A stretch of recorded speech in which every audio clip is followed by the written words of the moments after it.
देश में अगले साल कई राज्यों में विधानसभा चुनाव होने वाले हैं। उनमें से एक राज्य तेलंगाना भी है, जिसमें जीत हासिल करने के लिए राजनीतिक दलों ने एड़ी चोटी का जोर लगा दिया है। तेलंगाना के मुख्यमंत्री के चंद्रशेखर राव अपनी सत्ता को बचाने की जुगत में है, जबकि बीजेपी सेंधमारी की कोशिश कर रही है, लेकिन उसके लिए राह आसान नहीं है, क्योंकि टीआरएस ने कमल की राह में कांटे बिछा दिए हैं। बीजेपी भले ही देश के ज्यादातर राज्यों पर काबिज हो, लेकिन कर्नाटक को छोड़ दक्षिण में हमेशा वो बेदम साबित हुई है। हालांकि वो तेलंगाना में होने वाले विधानसभा चुनाव के लिए जोर जरूर लगा रही है, लेकिन उसके लिए राह आसान नहीं है, क्योंकि तेलंगाना के मुख्यमंत्री के चंद्रशेखर राव लगातार उसके खिलाफ हुंकार भर रहे हैं, साथ ही केंद्र के विपरीत भी जा रहे हैं। दरअसल राज्य सरकार ने 17 सितंबर को तेलंगाना राष्ट्रीय एकता दिवस के रूप में मनाया, जबकि केंद्र ने इसे हैदराबाद मुक्ति दिवस के रूप में नामित किया।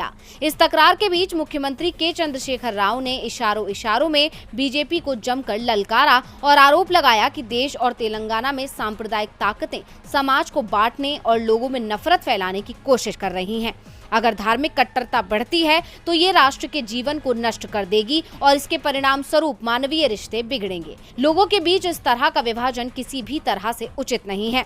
तेलंगाना के सीएम की ये टिप्पणी केंद्रीय गृह मंत्री अमित शाह के हैदराबाद दौरे के बीच आई है। यहाँ केंद्रीय गृह मंत्री ने तेलंगाना मुक्ति दिवस कार्यक्रम को संबोधित करते हुए कहा कि बीजेपी को तो आजादी 1947 में मिल गई थी, लेकिन हैदराबाद पर आज भी निजामों का राज है। उन्होंने ये भी कहा कि यहाँ की जनता को अब सिर्फ 13 महीने के लिए इसे झेलना होगा।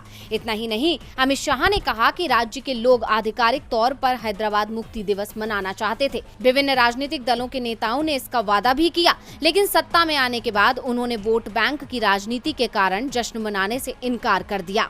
अब अमित शाह तो राज्य सरकार को घेर रहे हैं, लेकिन सत्तारूढ़ पार्टी भी पलटवार कर रही है, जिससे राजनीतिक पारा बढ़ता जा रहा है। अब चुनाव है तो सियासी पारा तो गरमाएगा ही, लेकिन देखना होगा कि चुनावी रेस में कौन आगे निकलेगा।